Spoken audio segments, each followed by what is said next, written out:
Hola, ¿me escucha? Hola, Doc, sí, señor.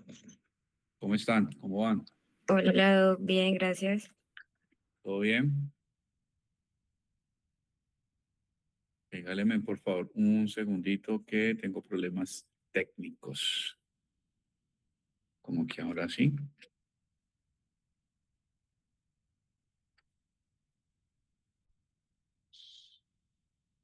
Bueno, ahora sí. ¿Cómo están? ¿Cómo van? Muy bien, Doc. ¿Todo Bien, bien? Doc. Están como muy relajados. Yo los veo como muy relajados. Eso no me gusta que estén tan relajados. Bueno, ¿qué vamos a revisar hoy, doctores? Diabetes, Doc. Ok, ustedes van hasta julio, ¿cierto? Sí. Ok, entonces aquí dice que van a revisar los doctores. ¿Quiénes van a revisar? ¿Me regalan por favor los nombres? Uno por uno. Roxana Rojas, Roxana Rojas, ok. Carlos Humberto Salazar, Carlos Salazar, ajá. Daniela Sinisterra, Daniela Sinisterra, sí. Ivonne Solarte, ¿Quién? Ivonne Solarte, Ivonne Solarte. Con doble N, Steven Ivonne. Tobar, sí, Doc, con doble N.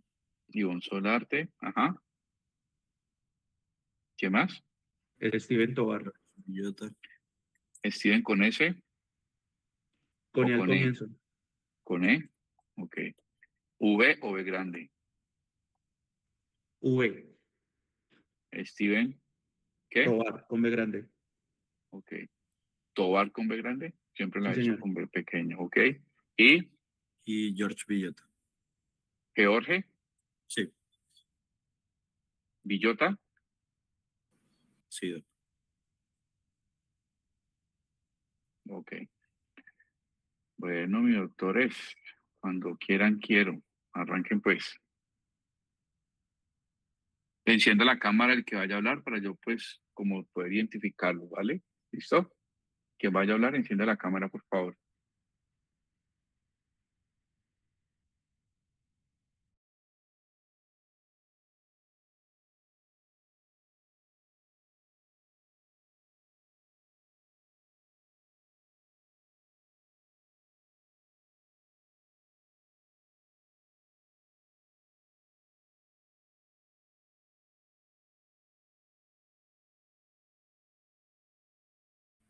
Aló, ¿me escuchan? Pues yo voy a presentar, ¿se puede al mismo tiempo?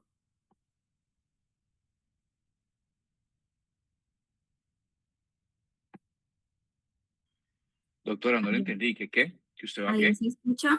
Que voy a Sí, presentar, ¿ahí se escucha? sí, te escucho. Abre la cámara para verte, digo,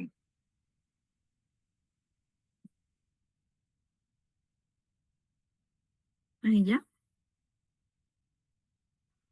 correcto. Dale. Bueno. Bueno, nosotros vamos a hablar acerca de diabetes mellitus tipo 2 y el caso inicia así. Tenemos un paciente. Vamos a empezar con los datos personales. Tenemos al paciente Juan Carlos Rodríguez Restrepo. Él tiene 56 años. Él es de Cali y vive en Cali. Él es de ocupación comerciante. Tiene como escolaridad bachiller académico. El régimen de salud es SOS. eh, y pues es de religión católico y vive con la esposa de 50 años y dos hijos, el mayor de 28 años y la hija menor de 20 años. Como motivo de consulta, vengo porque el médico general me mandó con estos exámenes. Como enfermedad actual, tenemos un paciente de 56 años quien consulta por primera vez al servicio de medicina familiar por presentar alteraciones metabólicas documentadas en estudios de laboratorio recientes. Refiere un cuadro clínico de aproximadamente de 12 meses de evolución que se caracteriza por síndrome hiperglucémico crónico que se manifiesta por polipsia que es progresiva, una poliuria de predominio que es diurno y nocturno, que se asocia a nicturia de 3 a 4 episodios por noche. Adicionalmente presenta astenia, anemia, disminución de la tolerancia al ejercicio y episodios intermitentes de visión borrosa.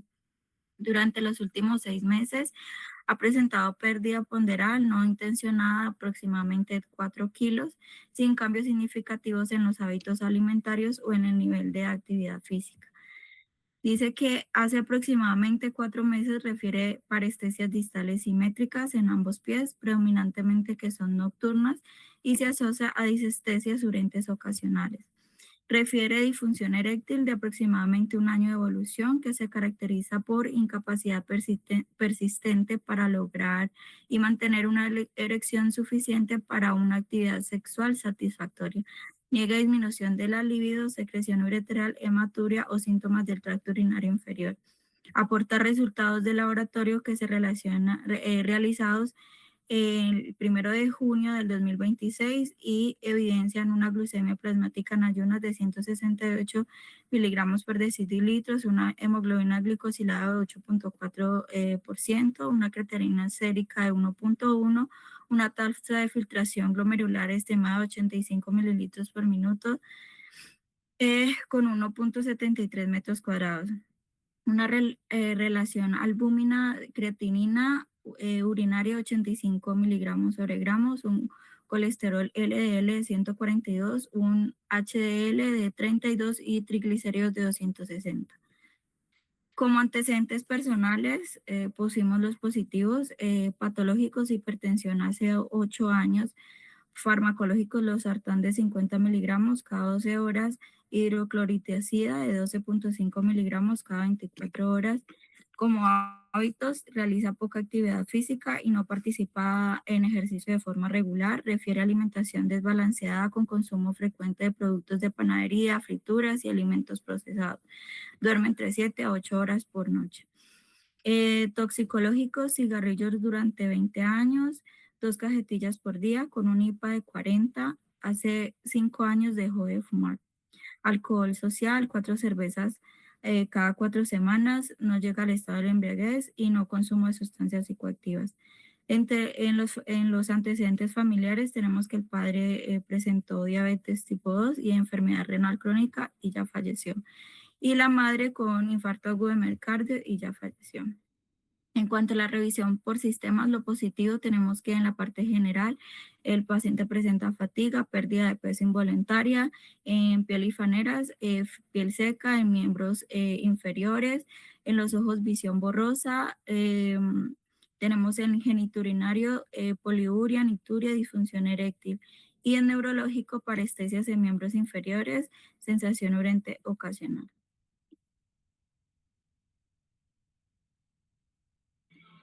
Listo. Dentro del examen físico tenemos entonces un paciente que tiene una tensión arterial en 148/92. Esto indica pues que su hipertensión está mal controlada. También tenemos el paciente con un IMC de 32.4, que esto pues nos indica un grado de obesidad 1 y un perímetro abdominal también de 108 centímetros, que pues nos indica obesidad abdominal. Además, pues dentro de lo positivo encontramos que el paciente está presentando pues cirrosis en miembros inferiores y además también en la planta de los pies. También tiene alteración de la sensibilidad, disminución de la sensibilidad vibratoria distales en ambos pies y los reflejos pues aquíleos también están disminuidos. Esto pues nos sugiere como hallazgo compatible una neuropatía periférica diabética. Sin embargo, pues el paciente tampoco presenta lo que son úlceras, deformidades ni signos de enfermedad vascular periférica y también pues los pulsos pedios y tibiales pues están conservados.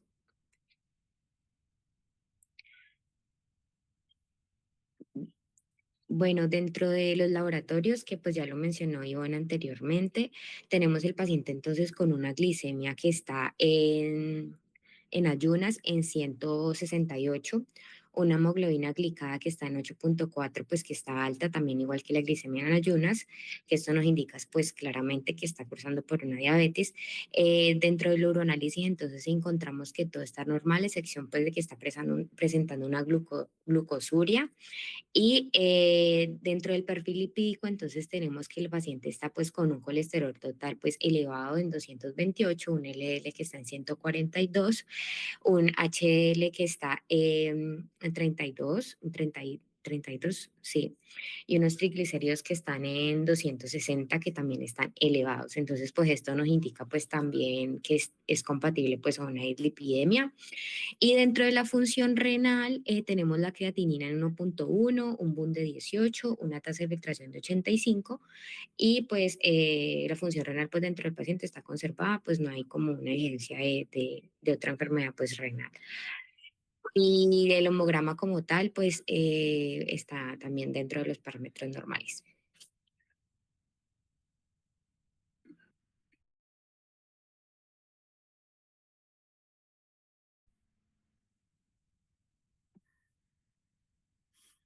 Bueno, para comenzar a hablar con lo que es diabetes tipo 2, el concepto general vamos a tener que es una enfermedad metabólica crónica que se va a caracterizar porque hay resistencia a la insulina y hay una deficiencia que va a ser relativamente progresiva de la secreción de la insulina. Y eh, pues por las células beta pancreáticas, generando una hiperglucemia crónica. Entonces, la OMS dice que es una enfermedad metabólica crónica que se caracteriza por los niveles que están aumentados de hiperglucemia en sangre y con el tiempo va a provocar lo que son los daños a nivel en el corazón, en los riñones, en los ojos, en los vasos sanguíneos y los nervios. Se considera que la diabetes tipo 2 es uno de los problemas de salud pública a nivel mundial y del 90 al 95% por ciento de los casos de diabetes, de los tipos de diabetes, va a ser este porcentaje. Tenemos las complicaciones que van a ser ya sea microvasculares y macrovasculares. Las microvasculares vamos a tener lo que son la retinopatía, las macrovasculares vamos a tener, por ejemplo, ACV, infarto agudo de miocardio, entre otras. Con respecto a los factores de riesgo que vamos a tener los que son modificables, que aquí es muy importante lo que es el sobrepeso y la obesidad, porque son los que pueden ayudar a mejorar con respecto a la diabetes. Eh, entonces, el sobrepeso y la obesidad, por ejemplo, con un perímetro abdominal mayor de 90 centímetros, centímetros. El sedentarismo, actividad física cuando es menor de 150 minutos por semana, más adelante se va a hablar sobre esa parte. Hipertensión arterial, digamos cuando es mayor de 130 a 80. Dislipidemia, cuando tenemos el HDL bajo y los triglicéridos altos. Pacientes que tienen una dieta que no es saludable, que son alta en azúcar, grasas saturadas, como lo vimos en este caso del paciente, tabaquismo. Este paciente vimos que tenía un IPA de 20, consumo excesivo de alcohol y síndrome metabólico. En los no modificables tenemos que va a ser la edad. En pacientes el riesgo aumenta después de los 35 años. En antecedentes con familiares que presentan diabetes tipo 2, padres, hermanos, en este caso también vimos que el padre había tenido diabetes tipo 2. También en historia de prediabetes, en el caso de mujeres, historia de diabetes gestacional, que hayan tenido diabetes durante su embarazo, son propensas a, a tener diabetes tipo 2. También la etnia es de alto riesgo, por ejemplo, en los hispanos, los latinos, como nosotros, y los afrodescendientes e indígenas. Entonces, por ejemplo, ¿cuáles son los factores de riesgos encontrados en este caso clínico?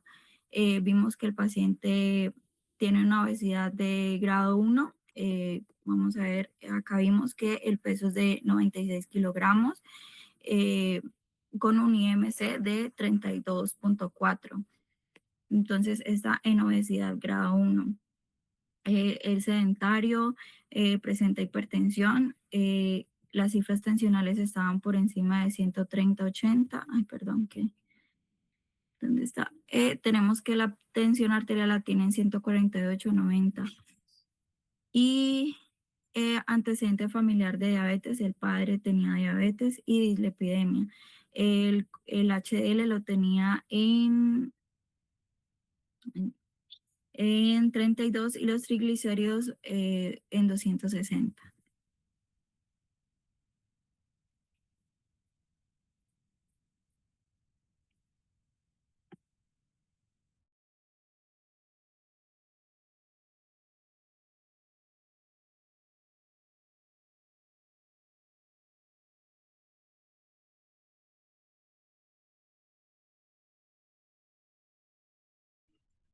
Listo, entonces ahorita vamos a hablar de los métodos y criterios diagnóstico y tamizaje. Entonces la guía nos habla de buscar pacientes asintomáticos y nos da como unos criterios que el primero pues va a ser que a quien debo tamizar antes de los 35. Recordemos que antes el tamizaje se hacía a los 45, ahorita es a los 35, entonces pues debemos tamizar antes de los 35 a todo adulto con sobrepeso, obesidad o que tenga un índice de masa corporal mayor a 25 y al menos un riesgo o un factor adicional que pueden ser que un familiar de primer grado haya tenido diabetes, que tenga una etnia de alto riesgo que puede ser afrodescendientes, latinos, indígenas, asiáticos, que tenga historia de enfermedad cardiovascular, que tenga hipertensión o una tensión arterial de 130/80 o esté en tratamiento, que tenga dislipidemia, síndrome ovario poliquístico, que tenga sedentarismo o inactividad y que tenga condiciones relacionadas a resistencia a la insulina. El otro criterio es un paciente que esté con prediabetes, ese se le hace un tamizaje anual, o que tenga antecedentes de diabetes gestacional y se le tiene que tamizar cada 3 años. Una persona que no tenga factores de riesgo, se le inicia pues el tamizaje, como ya dije, a los 35 años, aunque sean sintomáticos. Y si el resultado es normal, que las pruebas para tamizaje le salgan normal, pues se repite cada 3 años. Y ahí tenemos pues el cuadrito donde nos dice como los criterios para diagnosticar prediabetes. Entonces, con que el paciente cumpla solo uno, pues entonces ya tenemos un diagnóstico, y es que tenga una glucosa plasmática en ayunas entre 100 a 100 miligramos por decilitro, que esto ya nos refleja una resistencia hepática a la insulina, que tenga glucosa a las 2 horas entre 140 y 190, o que tenga una glicosilada entre 5.7 a 6.4. Para los criterios de diagnóstico de diabetes, entonces con que el paciente tenga 2 resultados anormal, pues ya tenemos también un diagnóstico. Entonces en este caso, pues que la hemoglobina glicosilada esté mayor o igual a 6.5, que la glucosa plasmática en ayuna esté mayor o igual a 126, con un ayuno mínimo de 8 horas, o que la curva de tolerancia a las 2 horas le salga mayor o igual a 200, o que tenga una glucosa al azar más síntomas, entonces una glucosa al azar mayor o igual a 200, y que tenga síntomas clásicos como son poliuria, polidipsia, pérdida de peso. Pasa. Entonces, pues para relacionarlo con nuestro caso, pues en este caso el paciente tenía glicemia en ayuna de 168 miligramos por decilitro y tenía una glicosilada de 8.4, ya cumplía con 2 criterios y además presentaba poliuria, polidipsia y nicturia.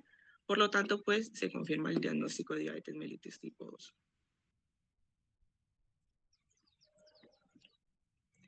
Bueno, entonces hablando de los estudios iniciales o de seguimiento, entonces en cuanto a la evaluación física, se le hace al iniciar, y en cada seguimiento al paciente se le van a hacer pues evaluar la rutina diaria, el entorno laboral o escolar y la capacidad de autocuidado de la enfermedad.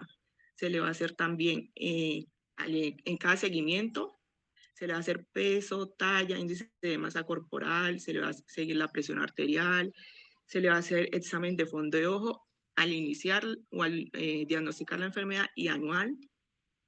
Se le va a hacer examen de piel en cada seguimiento para ver si tiene acantosis nígricas, si hay sitios, revisar los sitios de inyección en caso de que utilice insulina.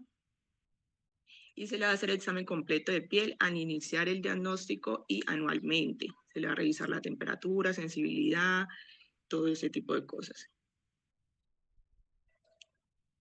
En cuanto a el seguimiento con laboratorios, pues se le hace con la glicosilada, se le hace al iniciar y cada año, o si no está, cada 3 meses, si requiere, digamos que no está controlado o vamos a cambiar de medicamento, se le puede pedir, se le va a pedir perfil lipídico al iniciar y anualmente se le va a pedir pruebas de función hepática al iniciar el diagnóstico y anualmente. Y la relación albúmina-creatinina también se le pide anual y al iniciar el diagnóstico del paciente. Igual que TSH, también se le va a pedir al iniciar el diagnóstico y anualmente. Y vitamina B12, sobre todo si el paciente está con metformina. ¿Sigue?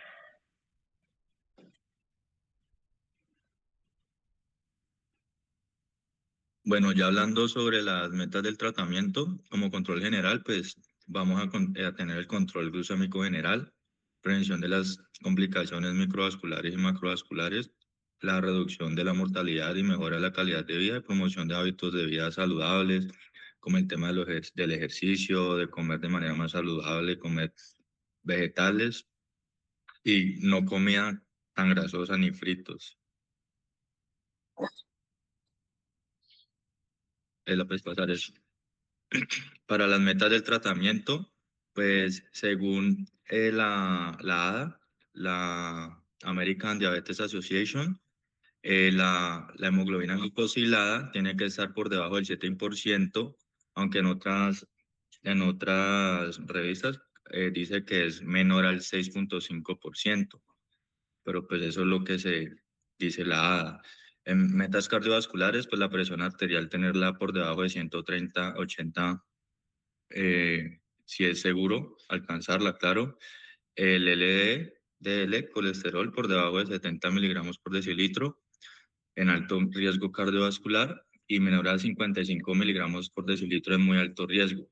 Y pues ya como le estaba diciendo, las metas metabólicas, la glicosilada por debajo del 7%, pues se tiene que individualizar dependiendo también de la edad y las comorbilidades que tenga el paciente. La glucemia en ayunas, tratar de tenerla entre 80 a 130 miligramos por decilitro, y la postprandial después de 1 a 2 horas por debajo de 180 miligramos por decilitro.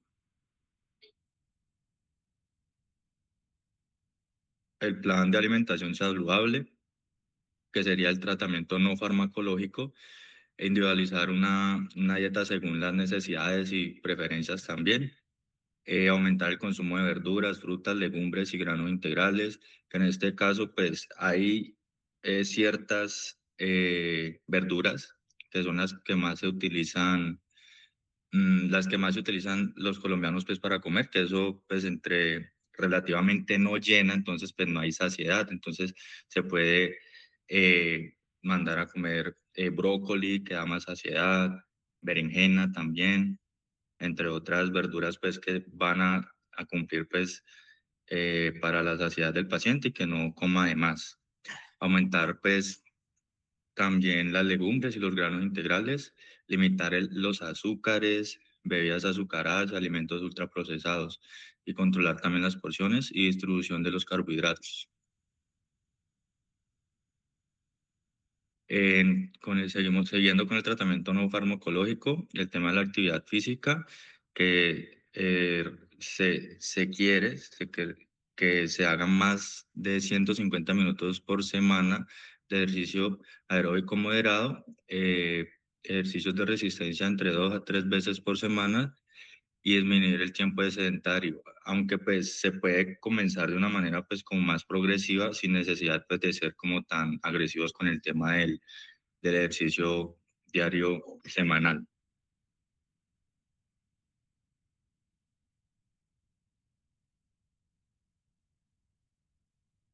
También hay que tener en cuenta pues, el tema de la pérdida de peso. Pues la meta inicial es la reducción del 5% del peso corporal. La meta ideal es entre el 10 y el 15%, que es lo que dicen las guías, pues porque no hay que ser muy agresivos con el tema de la pérdida de peso. Y además de esto, mejora la sensibilidad a la insulina y el control metabólico, pues el tema de la pérdida de peso.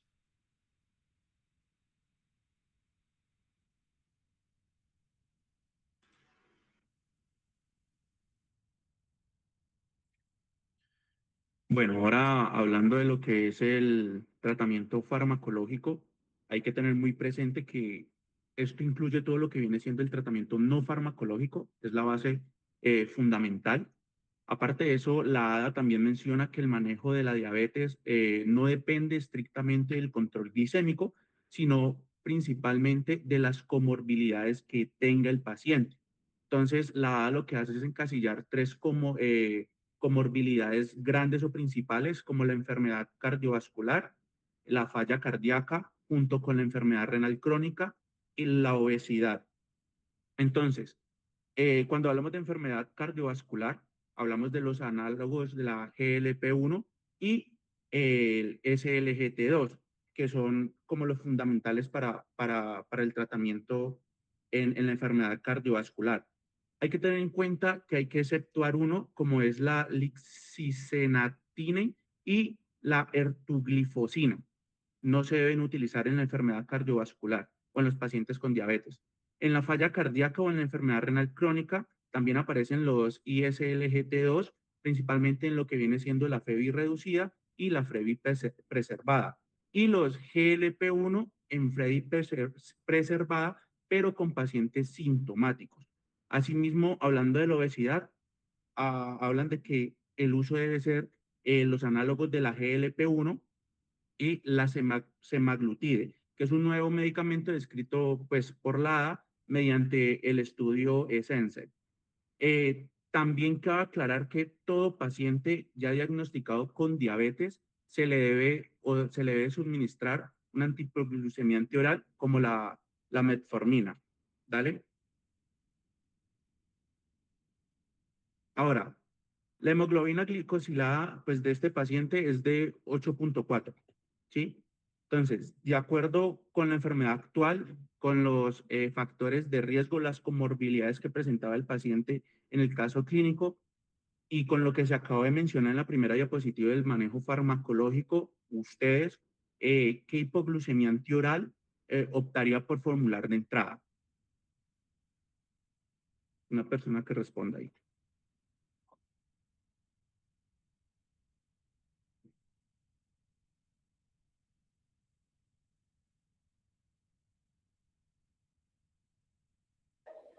Escoja a alguien, Steven, porque nadie quiere opinar. Listo. Aleatorio. Pues a ver. Aleatorio. Víctor Rodríguez.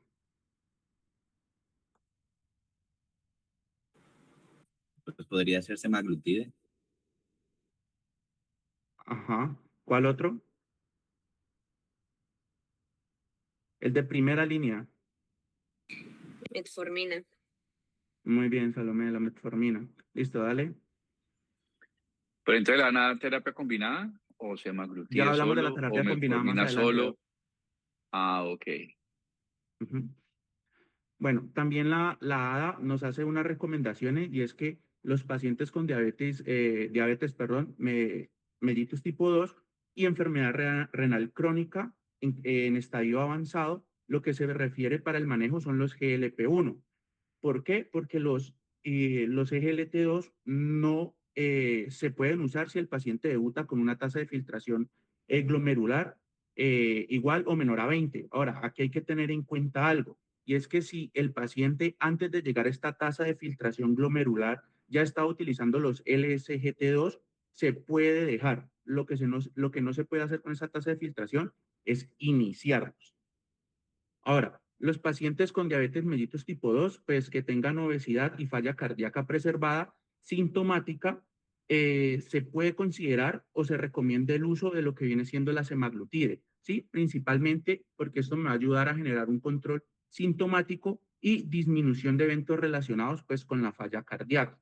Y cuanto a la enfermedad metabólica estatiásica en pacientes con diabetes mellitus tipo 2, pues se considera principalmente los GLP-1. Si hay evidencia de fibrosis, el GLP-1 debe ser el tratamiento preferido. ¿Esto qué quiere decir? Que en la enfermedad metabólica, sí que es una de las otras comorbilidades que menciona la ADA, solamente si hay presencia de fibrosis se puede utilizar el GLP-1. Si no está la presencia de la fibrosis, se recomienda el GLP-1, pero también se puede utilizar el ISGLT2. Entonces, aquí está como esa aclaración que hace la ADA. Volviendo pues, en cuanto a los pacientes con enfermedad renal crónica, lo que no se recomienda utilizar es, en cuanto a los GLP-1, es la lixisenatide ni exenatide, ninguna de esas dos. Y más adelante vemos un poquito del por qué. Dale a la siguiente diapositiva, por favor.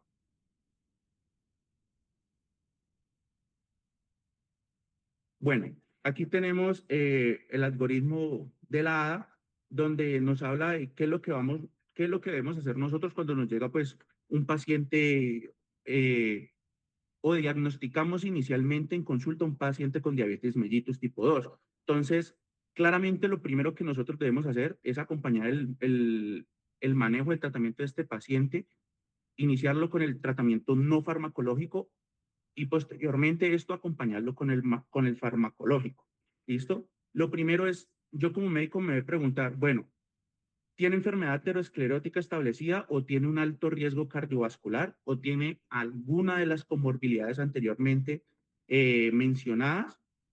Sí, lo ideal sería iniciar automáticamente con un GLP-1 o un SGLT2.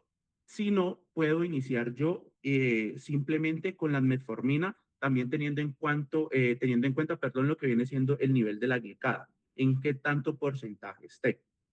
¿Listo? Ahora, si tiene una falla cardíaca, pues se prefiere iniciar directamente con el SGLT2 y lo mismo en la enfermedad renal crónica.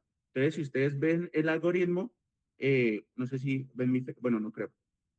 Ahí aparecen las comorbilidades iniciales y nos va mencionando los medicamentos o los grupos de medicamentos pues, con los cuales recomienda iniciar. Ahora, si el paciente no tiene ninguna de las comorbilidades, yo lo que me voy a preguntar es, bueno, ¿qué es lo que más me importa a mí este paciente? ¿O por qué creo que mi paciente desarrolló la diabetes mellitus tipo 2? Entonces, ¿qué es lo que yo quiero? Reducir el peso de mi paciente si es que está en sobrepeso o en obesidad, o si es un paciente que tiene diabetes y no se encuentra en un estado de obesidad. Ahora, si el peso no es el problema del paciente, pues yo debo de pensar en cuál es la efectividad que quiero con ese paciente. Sobre todo, cuál es el riesgo de hipoglicemia que quiero prevenir con el paciente. Entonces, por eso es que a la mayoría de pacientes, se les recomienda iniciar inmediatamente la metformina porque tiene un bajo riesgo de generar hipoglicemias.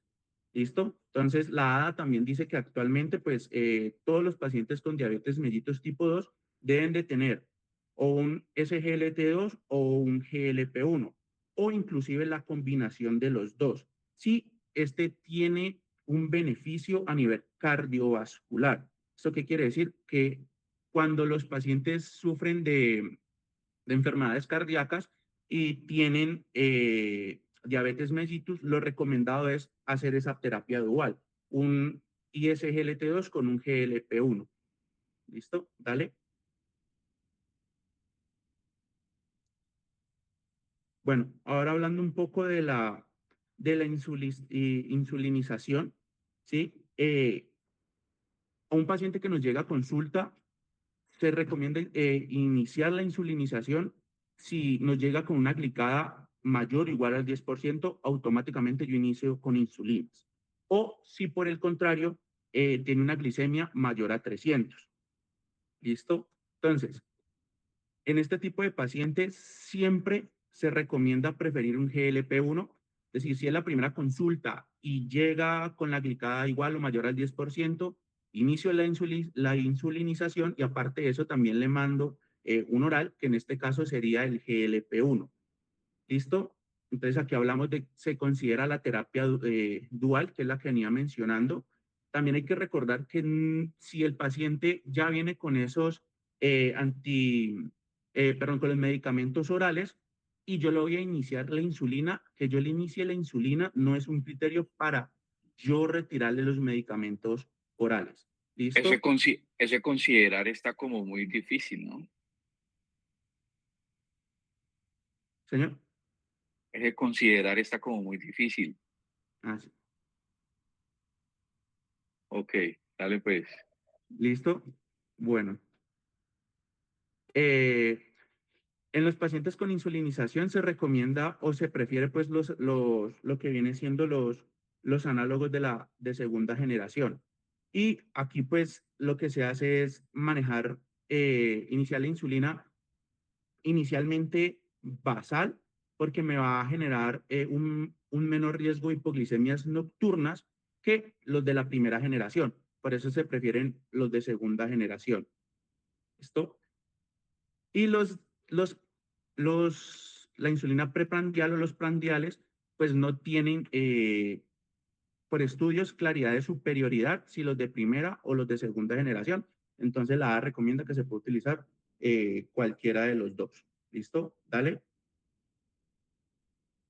Entonces, cuando yo iniciar el primer esquema de insulina, lo primero que se hace es iniciar la insulina basal, como ya lo había mencionado, y se recomienda iniciar con 10 unidades internacionales. Ahora, esas 10 unidades internacionales se traducen a 0.1 o 0.2 unidades por kilogramo. Cuando yo mando la insulina, el paciente debe tomarse lo que viene siendo las glucometrías prepandiales, ¿sí? Y estas deben de ser menores a 130. ¿Con cuál se recomienda la toma de la glucometría preprandial para mirar la efectividad de la insulina basal? Y es antes de la primera comida, de la primera ingesta, en este caso, pues, el desayuno.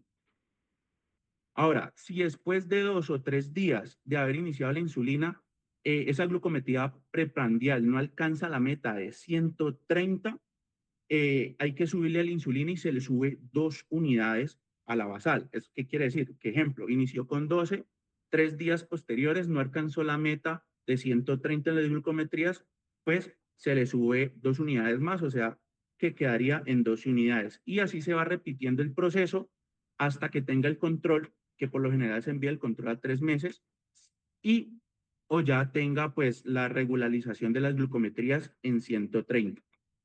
Y claramente a ese control, pues el paciente debe llegar con su escalera de glucometrías, principalmente las basales, y con una hemoglobina glicada nuevamente para reevaluar. ¿Listo? Ahora, posterior se deja dale a la siguiente. Ahora, posterior a la insulina basal, perdón, se añaden las insulinas prepandiales. Hay que tener mucho cuidado y es en que el paciente no vaya a estar basalizado. ¿Qué quiere decir que el paciente esté basalizado? Que haya una gran diferencia entre la primera glucometría del día y la última mayor a 0.5. ¿Listo? Entonces, ¿eso qué quiere decir? Y que no alcance metas. ¿Eso qué quiere decir? Que el problema, el paciente ya no necesita insulina, seguirle aumentando unidades a la insulina basal, sino dejarla estática, inclusive en algunas ocasiones disminuirle un poco a la basal y empezar a subirle a las insulinas prepandiales. ¿Listo? Dale.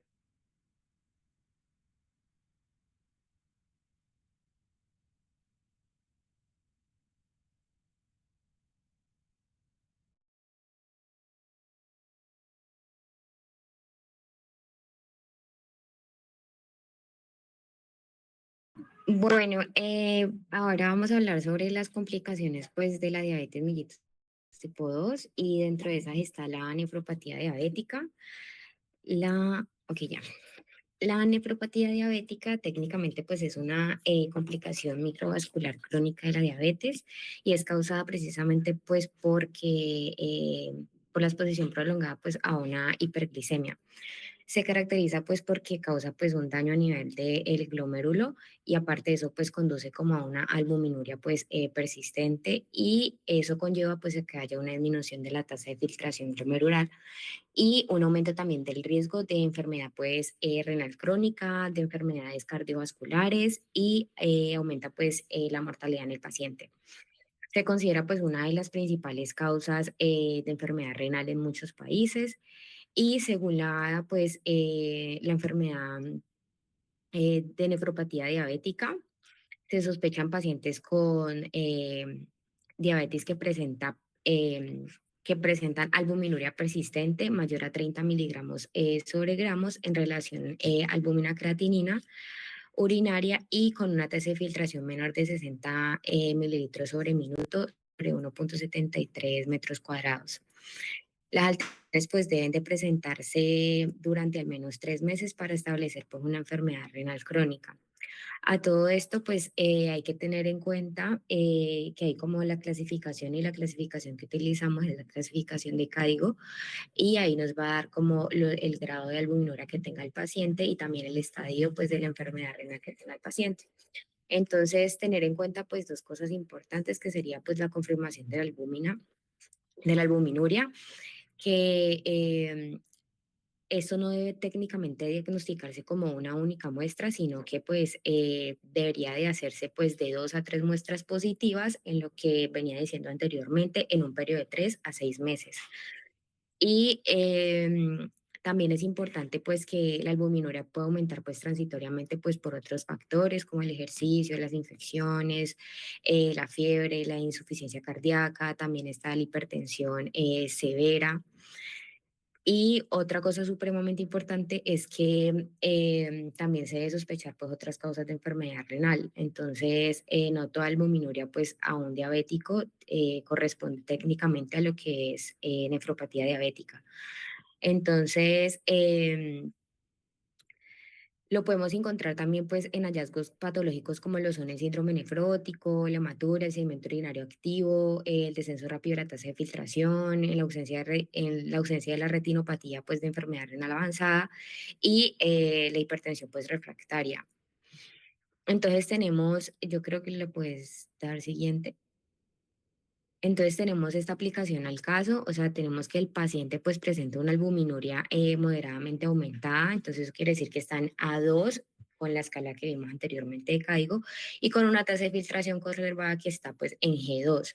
Esto es altamente pues sugestivo de que el paciente está cursando por una nefropatía diabética temprana y pues tenemos obviamente entonces la relación albúmina creatinina en la orina de 85 miligramos sobre gramo y la tasa de filtración de 85 mililitros. Entonces esto me indica pues que el paciente está con una enfermedad renal crónica moderadamente aumentada de riesgo renal y aparte pues también cardiovascular. ¿Qué pasa con este paciente? Nosotros pues a pesar de que nosotros tengamos una albúmina creatinina de 85, pues eso debe repetirse como lo mencionaba. Entonces lo que vamos a hacer con él es técnicamente volver a repetirle la muestra para poder nosotros como tener la certeza del diagnóstico. Siguiente. Dentro del tamizaje, entonces tenemos que la recomienda en los pacientes con diabetes medir pues la albúmina creatinina y la tasa de filtración pues en el momento del diagnóstico y pues posteriormente pues realizar una evaluación por lo menos una vez al año. Y los métodos que se utilizan pues es la relación albúmina creatinina en una muestra aislada de orina y la creatinina sérica y pues el cálculo pues que se le estima la tasa de filtración glomerular. Tener en cuenta también importante en el tamizaje es que la frecuencia según el riesgo.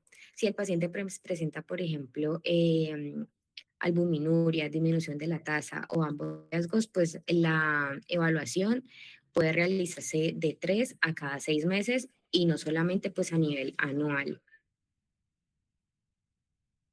Siguiente. Dentro de la prevención, entonces tenemos que el control glicémico pues es estricto. El control pues, esto nos va a ayudar pues a disminuir como la aparición y la progresión de la albuminuria. Aparte también el control de la presión arterial pues que debe estar pues menor de 130/80 pues según la guía, que esa es como la meta habitual. Y el uso pues de IECA solamente en pacientes con hipertensión y albuminuria. Y además, el paciente que ya recibe losartán, es importante optimizarle la dosis para llegar a las cifras tensionales pues adecuadas. También es importante el inhibidor de ISGLT2. Estos pacientes actualmente pues es como uno de los pilares pues más importantes a nivel de nefroprotección. Entonces se recomienda pues en diabetes con enfermedad renal crónica, pacientes con albuminuria o con disminución progresiva pues a nivel renal y con riesgo aumentado pues cardiovascular, incluso insuficiencia cardíaca. El control de factores cardiovasculares, acá pues obviamente van como todos los hábitos que nosotros le vamos a dar al paciente, como que la disminución pues del sodio en las comidas, del azúcar, la suspensión del tabaco, la reducción de peso pues que es extremadamente importante y también evitar pues nefrotóxicos y en especialmente pues el uso de los AINES pues de uso crónico. Aquí a tener en cuenta así como importante es que se considera pues que la meta general de los pacientes es menor del 7% en hemoglobina glicada. Este paciente pues lo teníamos en 8.4 y esto pues obviamente le va a favorecer a él pues complicaciones microvasculares que de hecho pues ya las tiene y pues re importante como le decía anteriormente la restricción de sodio que debería de ser menor de 2300 y esto pues nos va a ayudar tanto en el problema renal como en el problema de la tensión arterial. Siguiente. Bueno, en retinopatía diabética, entonces la retinopatía diabética técnicamente es como una complicación microvascular em, que se produce pues por el daño progresivo a los capilares retinianos secundario a una hiperglicemia y esto pues causa pérdida visual en adultos y aparte de eso pues aumenta dependiendo de la duración pues de la diabetes. Y tenemos entonces que la retinopatía diabética, pues el diagnóstico se realiza con un examen oftalmológico completo con una dilatación pupilar. Esto lo debe realizar pues un personal capacitado, un oftalmólogo, o en su concepto pues un optómetra pues que esté capacitado. Y nosotros pues debemos también de hacer una correcta evaluación del fondo de ojo cuando examinemos el paciente. El caso es que existen como 3 tipos de retinopatía diabética. En el cual podríamos identificar la retinopatía no proliferativa, la proliferativa y la que está bajito, que es como el edema macular diabético. En la retinopatía no periférica está la leve, la moderada y la severa, que técnicamente podemos encontrar como unos hallazgos y en la proliferativa otros hallazgos diferentes. También como lo más fácil es que en la severa pues hay como una obstrucción ya vascular mayor y pues en la leve pues no tanto. Y también podemos evaluar pues todo lo que tenga que ver con el tema de los microneurismos, hemorragias retinianas, exudados duros, exudados algodonosos, neovascularización y pues el edema macular diabético. Y dentro del edema macular diabético tenemos entonces que este pues puede aparecer tanto en ambas patologías, pues tanto en la no proliferativa como en la proliferativa. Y es prácticamente la eh, causa principal de que haya una pérdida pues total de la visión. El siguiente. Dentro del tamizaje, entonces tenemos pues que la diabetes se le debe realizar el examen oftalmológico de dilatación al momento del diagnóstico, se le realiza un seguimiento, entonces si no existe una retinopatía y un control y el control glicémico es adecuado, entonces se realiza de 1 a 2 años. Si existe cualquier grado de retinopatía y encontramos alguna anormalidad, entonces lo regular es que se le haga pues anualmente al paciente. Y si la enfermedad progresa o consideramos que amenaza pues la visión, entonces lo vamos a hacer pues más frecuente y pues obviamente eh, con ayuda del oftalmólogo. También pueden utilizarse programas también pueden utilizarse programas de fotografía digital con lectura remota, pues para ampliar la cobertura pues del tamizaje. Pero eso pues no lo hacemos nosotros. Dentro de la aplicación del caso, entonces tenemos que el paciente pues presenta una diabetes de diagnóstico reciente, aparte está con visión borrosa ocasional, como veían, es el examen físico, y pues evidenciamos pues otras complicaciones microvasculares como la neuropatía, que también lo mencionamos en el examen físico. Entonces, ¿qué hacemos con el paciente? Técnicamente, pues como apenas lo estamos diagnosticando, entonces lo vamos a mandar pues a valoración por oftalmología, pues con la dilatación. Listo, tener en cuenta entonces pues la razón de muchos pacientes, pues la razón técnicamente es que muchos pacientes tienen muchos años con hiperglicemia y esto pues afecta directamente la progresión de la enfermedad a nivel pues visual. Entonces, por ejemplo, en este caso, llevamos un paciente pues que tiene síntomas pues hace 12 meses, aparte con neuropatía y pues albuminuria, entonces probablemente lleva muchos años con la diabetes y pues no ha sido pues diagnosticada y obviamente puede haber como una secuela.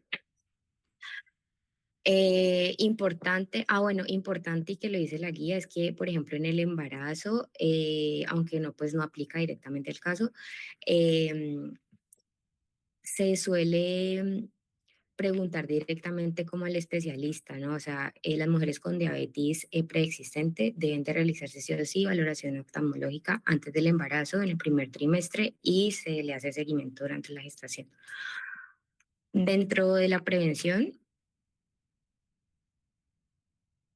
la otra, dentro de la prevención se recomienda entonces lo mismo, control glicémico pues obviamente estricto, eso nos va a ayudar entonces pues a la disminución de la aparición de la retinopatía o la progresión de la misma, el control adecuado pues de la presión arterial como le decía anteriormente, el control pues de lípidos que es supremamente importante, principalmente la cuestión del colesterol, el LDL elevado y los triglicéridos.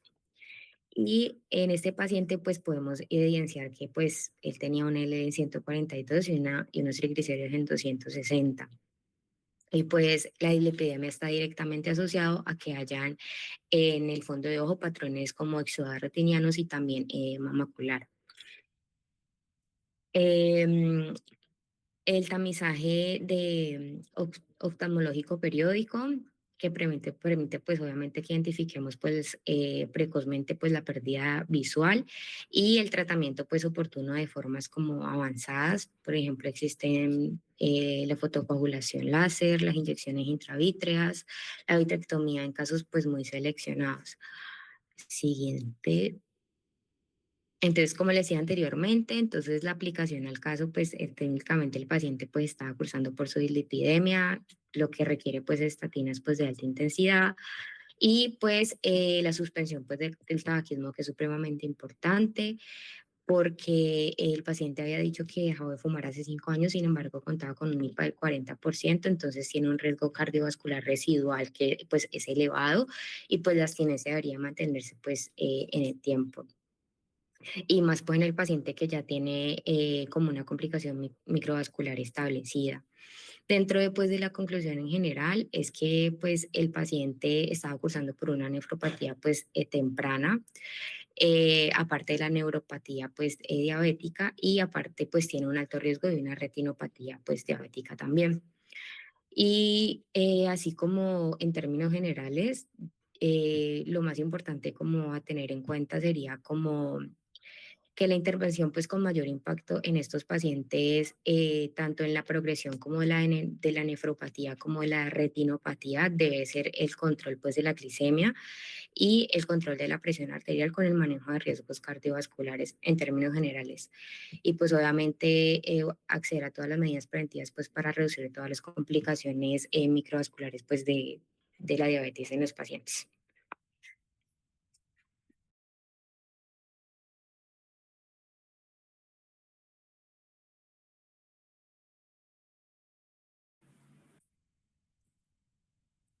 Vale, para continuar con las complicaciones crónicas, hipotético del caso, en la enfermedad actual nos menciona que desde hace aproximadamente 4 meses refiere parestesias distales simétricas en ambos pies, predominantemente nocturnas, asociadas a disestesias urentes ocasionales. Asimismo, refiere una disfunción eréctil de aproximadamente 1 año de evolución, caracterizada por incapacidad persistente para lograr y mantener una erección suficiente para una actividad sexual satisfactoria. El examen físico, pues en extremidades sin edema, pulsos pedios tibiales pedios y tibiales posteriores presentes y simétricos. En la evaluación del pie diabético encontramos cerosis plantar bilateral, disminución de la sensibilidad vibratoria y dolorosa, alteración de percepción al monofilamento de 10 gramos, reflejos aquíleos disminuidos, sin úlceras, sin deformidades y llenado capilar adecuado. Entonces debemos tener en cuenta esto para la siguiente complicación, que es el pie diabético. Siguiente. El pie diabético, pues es la infección, ulceración o destrucción del tejido profundo del pie asociada a la neuropatía diabética, la enfermedad arterial periférica o alteraciones biomecánicas y deformidades del pie. Entonces, el tamizaje va a ser que se debe hacer la evaluación integral de los pies al menos una vez al año, pero eso va a depender de una escala que nos brinda la ADA, que nos da el riesgo de úlcera. Entonces, va a estar en categorías. La categoría 0 va a ser bajo riesgo, en el que no presenta pérdida de la sensibilidad y no hay enfermedad arterial periférica, y este tamizaje pues va a ser anual. La categoría 1 es un riesgo de úlcera bajo, en el que va a presentar alguno de los dos y va a ser cada 6 a 12 meses, que es lo que presenta el paciente. La categoría 2 es un riesgo moderado, en el que va a presentar la pérdida de la sensibilidad más la enfermedad arterial periférica, o alguna de las dos con una deformidad en el pie. Aquí va a ser el examen cada 3 a 6 meses. Y la categoría 3, ya un riesgo alto, en el que nos dice que hay o alguna de las dos y que lo acompañe un antecedente de úlcera en el pie, o de amputaciones o de enfermedad renal. Entonces aquí la frecuencia del examen va a ser de 1 a 3 meses. Entonces, ¿cómo hacemos este examen? Siguiente. Bueno, aquí en la inspección pues vamos a ver si tiene úlceras, si hay eritema, si hay secreción purulenta, mal olor, necrosis, dolor, exposición de tendón o hueso. En la neuropatía, pues la prueba principal es la del monofilamento de 10 gramos. Este pues se va a apoyar con el pie del paciente hasta que se genere pues como un ligero doblamiento en el monofilamento, y preguntar al paciente si lo siente. Pues en este paciente hay una pérdida de la sensibilidad, también hay una pérdida de la sensibilidad a la vibración que se realiza con el diapasón, también hay una pérdida de la sensibilidad dolorosa, y pues también se lo evalúa con la sensibilidad de la temperatura. En la evaluación vascular, entonces debemos ver si hay pulsos pedio y tibial posterior, si hay un llenado capilar y signos de isquemia, que en el paciente pues estaba adecuado, por lo que solo presentaba lo que es la pérdida de la sensibilidad, y lo catalogamos como categoría 1, un riesgo bajo de úlcera. Y también vemos si hay signos inflamatorios. Siguiente. Entonces hay que tener en cuenta unos factores de riesgo, pues si hay neuropatía periférica, enfermedad arterial periférica, úlcera previa, amputación previa, deformidades del pie, tabaquismo, retinopatía, nefropatía, Y en cuanto a la prevención, pues se va a basar en la educación al paciente, disminuir el riesgo a úlcera en el pie. Pues el paciente se debe revisar los pies diariamente, no caminar descalzos, utilizar pues un calzado adecuado, consultar ante cualquier herida y pues lo fundamental que es mantener un buen control glucémico y control de factores de riesgo cardiovascular. Como vemos, el paciente dentro de sus laboratorios pues no está en metas ni de la diabetes ni de la dislipidemia y tiene pues una hipertensión arterial. Siguiente. Entonces, en cuanto al manejo en este paciente, encontramos que pues, presenta una neuropatía periférica diabética con una pérdida de la sensibilidad protectora y un pie de riesgo a úlcera categoría 1, dado que los síntomas neuropáticos son leves y ocasionales. Inicialmente se va a priorizar el control intensivo de la diabetes y de los factores de riesgo cardiovascular, junto con medidas preventivas para el pie diabético, y se realizará un seguimiento clínico en 3 meses para evaluar los síntomas y la necesidad de un tratamiento específico para esta neuropatía dolorosa.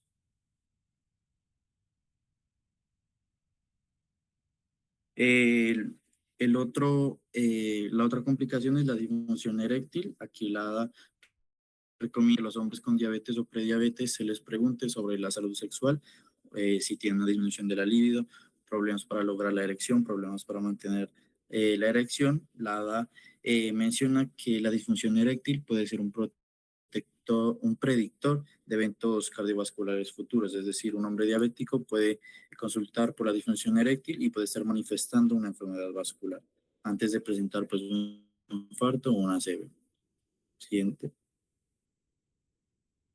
Entonces, ¿cómo hacemos el diagnóstico tamizaje? Principalmente en la historia clínica, preguntar si logra la erección, si la mantiene durante la relación, si tiene erecciones matutinas, si hay disminución del deseo sexual, también investigar sobre el tabaquismo, medicamentos, hipertensión arterial, depresión, enfermedad cardiovascular. En el examen físico, pues valorar lo que es el IMC, la circunferencia abdominal, la presión arterial, los pulsos, los caracteres sexuales secundarios y una evaluación neurológica. Y en cuanto pues al laboratorio, si todo eso está controlado, podríamos ver la testosterona total matutina. Siguiente. Entonces, tenemos una tabla que nos va a estratificar cuál es pues el nivel de la disfunción eréctil. En este paciente nos dio que el resultado fue de 10 puntos, lo que entra por una disfunción eréctil moderada.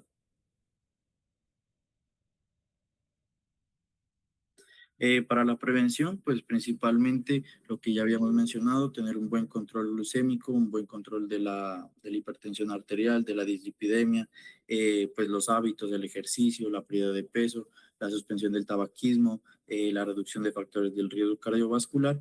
Y si ya todo esto se controla, se podría manejar ya farmacológicamente, como por ejemplo con el sildenafil, 50 miligramos vía oral, aproximadamente 1 hora antes de la actividad sexual. Entonces, en este paciente, el manejo presenta múltiples factores de riesgo cardiovascular y metabólico, por lo que pues, el paciente no está en metas, no está controlado, que probablemente contribuyen a la disfunción eréctil. Inicialmente se va a optimizar el control glucémico, tensional y lipídico, junto con modificadores del estilo de vida, y se va a reevaluar la función eréctil en 3 meses mediante la escala. Y si persiste la disfunción o el paciente pues tiene un impacto importante en su calidad de vida, ya se va a considerar pues el tratamiento farmacológico, que son inhibidores de la PDE5 como el sildenafil. Listo.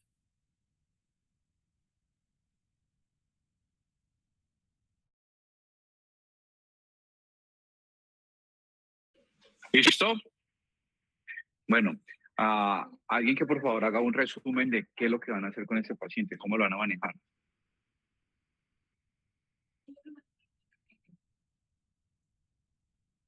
¿Quién va a ser quién de ustedes, muchachos, los que presentaron? Concluyamos, ¿cómo lo van a manejar?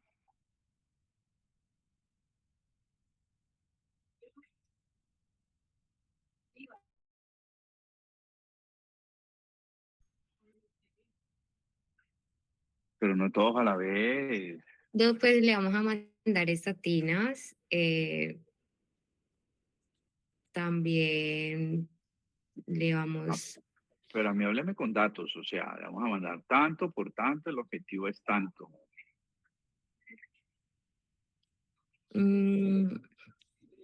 Prenda pues esa cámara, prenda esa cámara para verlo, no sean tan antisociales hoy.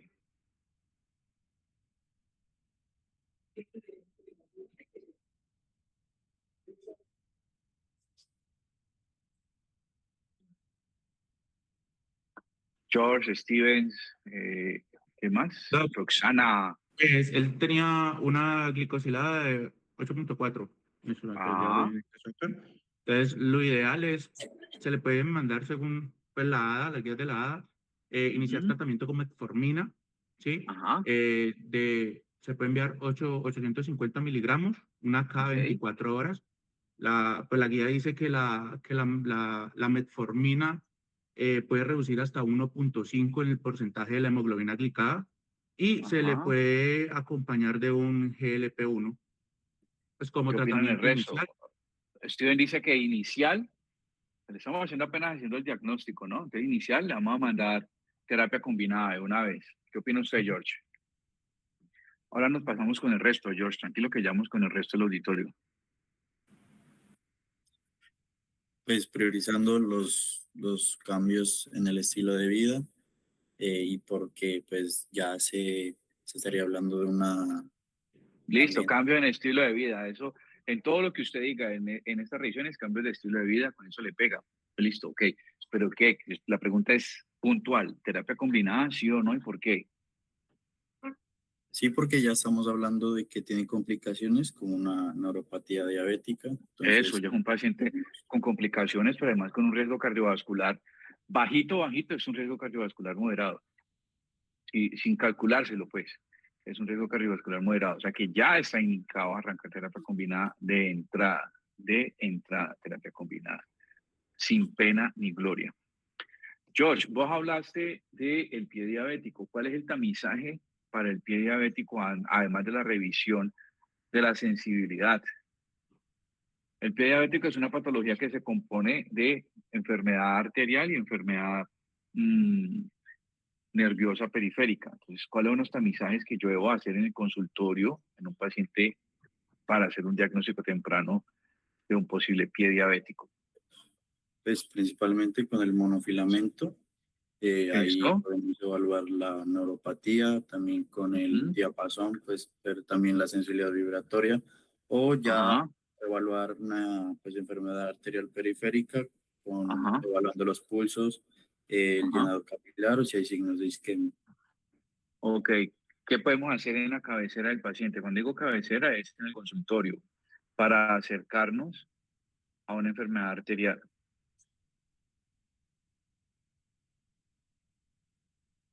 Entonces la medida que se reconoce para hacer tamizaje es el índice tobillo-brazo. O sea, si este es menor a 0.9, yo debo empezar a pensar en que hay una enfermedad arterial y entre menos, pues más me acerco al diagnóstico de la severidad de la misma. Ese es el método de tamizaje que yo hago en consulta, aunque sea una vez al año, en un mundo ideal donde tuviéramos un Doppler, ¿no? ¿Cuál es ese Doppler? Ese que usamos para escuchar la fetocardia en las mujeres embarazadas. Ese mismo, tal cual. ¿Listo? ¿En quién, Roxana, yo no puedo usar la hemoglobina glicosilada como método diagnóstico de seguimiento?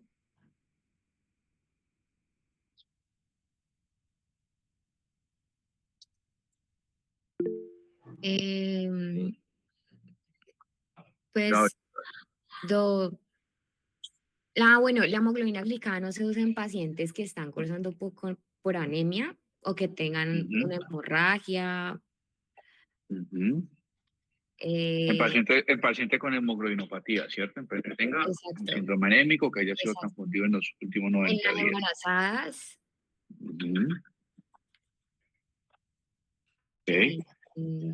¿Hay más? En embarazadas, en hemoglobinopatías, en enfermedad renal crónica, en transfundidos en los últimos 90 días. Sí. ¿Listo? Ok. Y la otra pregunta que tenía para ustedes es, ¿qué combinaciones de los medicamentos no están indicados? O se las cambio, ¿qué combinaciones están contraindicadas?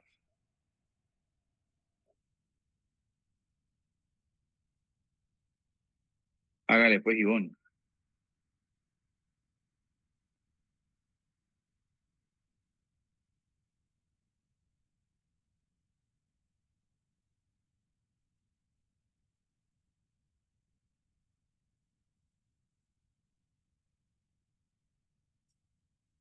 Aló.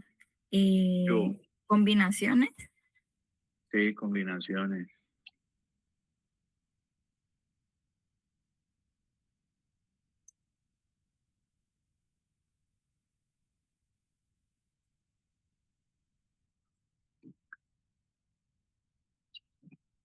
Ayúdele, Daniela.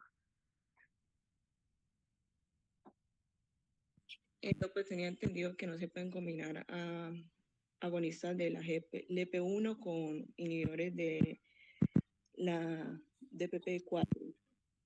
Ok, ¿qué más no se debe combinar?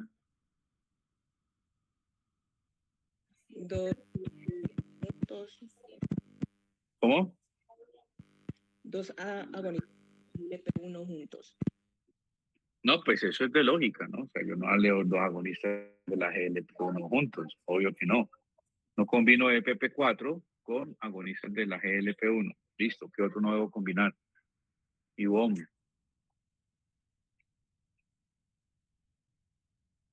Entonces, como los expositores no contestaron, pues no que alguien a ver. Aleatorio, chao.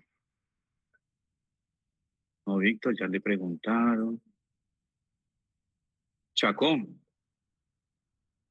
Laura, ¿qué combinaciones no debo hacer diferente a EPP4 con agonista de la GLP-1 en diabetes? Doc, la sitagliptina y pues no se puede combinar con la liraglutida o semaglutida. Por eso, pues lo que acabamos de decir, dígame algo diferente. Mm,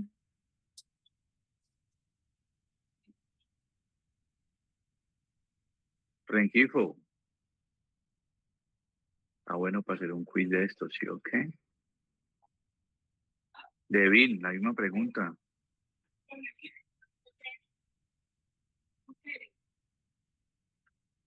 Mm, eso, no debo combinar sulfonilurias más insulina. Nunca, nunca, nunca debo combinar sulfonilurias más insulina porque aumenta la posibilidad de hipoglicemia severa. Esta combinación nunca se debe hacer.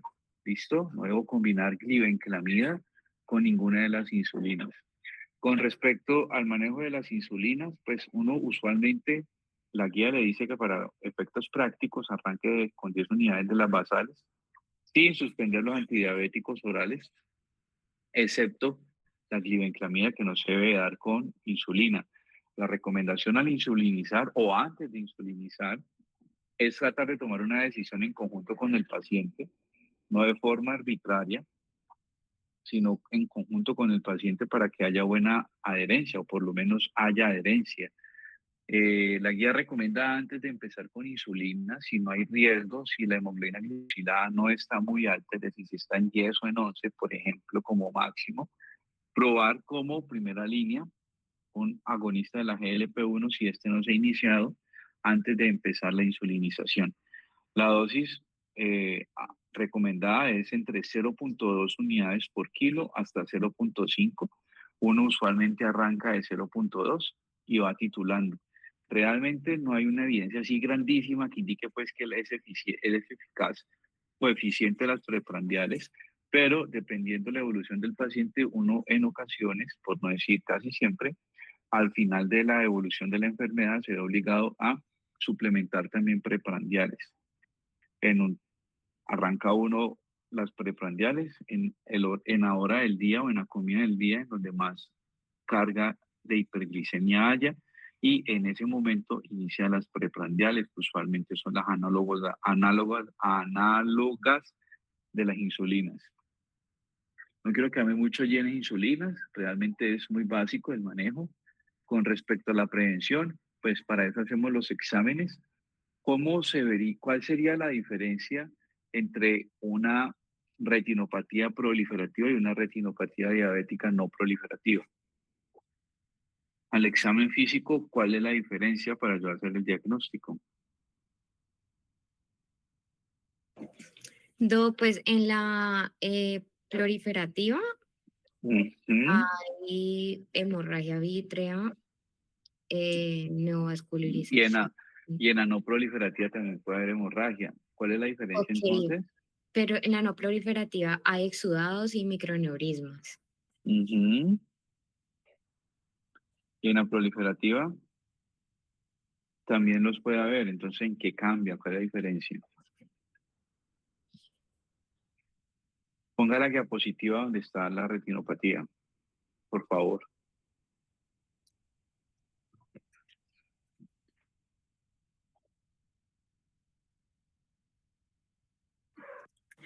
Pues en una hay neovascularización y en la otra no. No, Eso, ¿eso no es? esa es la respuesta. Pues, Pero hay neovascularización y en la otra no. Esa es la gran diferencia. y en la ¿Cómo se ve? proliferativa, ¿Cómo se ve? Ahí está. Devuélvete. Ah, un poquito más. pues hay un crecimiento excesivo de nuevos Ahí vasos. está. Ahí está. Entonces, miren la proliferativa. Amplíala, porfa. Eso. Entonces, la de la derecha, o sea, la que está ubicada a su mano derecha, no en la derecha de la diapositiva, no, sino en su mano derecha, como si usted estuviera viéndose de frente. Eso es. Ahí encontramos un poco de vasos delgaditos, ¿sí? Que están como hacia las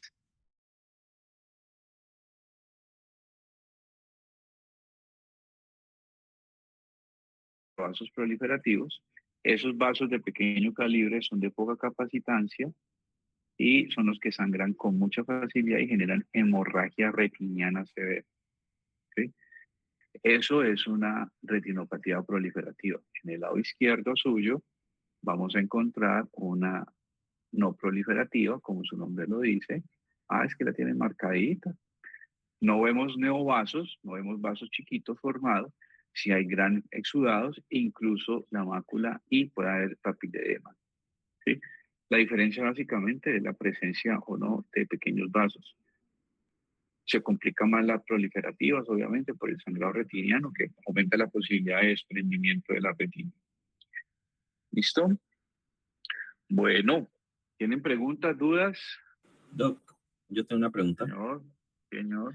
En cuanto a la metformina, cuando es una diabetes de nuevo, sugieren Señor. muchas veces iniciar titulándola por las molestias gastrointestinales y que eso puede llevar a una adherencia o que el paciente pues a la final deje de tomarlo. ¿Qué tan cierto es eso?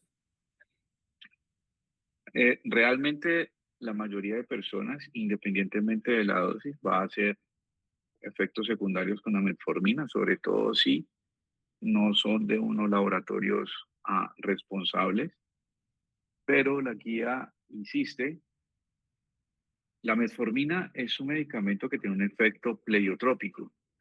¿Que es un efecto pleiotrópico? Es unos efectos adicionales para los cuales fue creado, que significan una protección importante desde el punto de vista cardiovascular, disminuye la oxidación de las paredes arteriales, disminuye los radicales libres. Por lo tanto, pues digamos que es un medicamento importante para disminuir el riesgo cardiovascular, además del control metabólico. Por eso la guía insiste en la metformina como el medicamento de elección para el paciente con diabetes. Es tan así que insiste en que si usted tiene que adicionar medicamento, lo combine con metformina, y si usted tiene que dar insulina, no quite la metformina y adicione la insulina si es el caso. Por lo tanto, la guía insiste en que a pesar de que el paciente haga efectos secundarios, está documentado que lo máximo que eso dura son 20 días. Entonces usted le insiste al paciente en que aguante 20 días los efectos secundarios. Si los efectos secundarios son severos, pues definitivamente no hay tolerancia y toca empezar con otro medicamento. ¿Sí? Con respecto a la titulación, la idea es arrancar, pues todo te lo marca los niveles de hemoglobina glicosilada y las patologías adicionales que tenga un paciente. Porque si vos tenés un paciente con hemoglobina glicosilada de 8.5, como es el caso de este paciente, con unas patologías secundarias asociadas, yo no arrancaría con 850 una vez al día como es lo que ustedes plantean.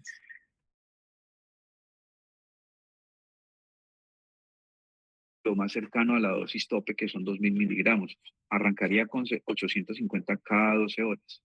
Sería mi conducta en este paciente. ¿Por qué? Porque necesito llevarlo rápido a un control metabólico, pues por lo menos no a metas ya, pero sí por lo menos tratar de disminuir la posibilidad de complicaciones agudas. ¿Sí? Si mi paciente no lo tolera, pues definitivamente toca buscar dentro del arsenal terapéutico, que es variado, qué otras opciones tenemos. ¿Sí? Entonces, no sé si con eso respondí tu pregunta, Víctor. Sí, doctor, está bien, muchísimas gracias. Ok. ¿Alguna otra pregunta? ¿O nos vamos a descansar ya?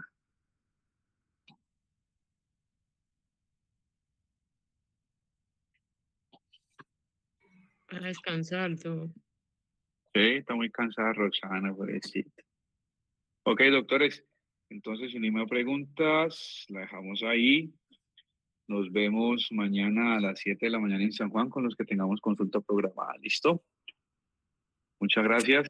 Gracias, Gracias, Doc. Hasta luego. Chao.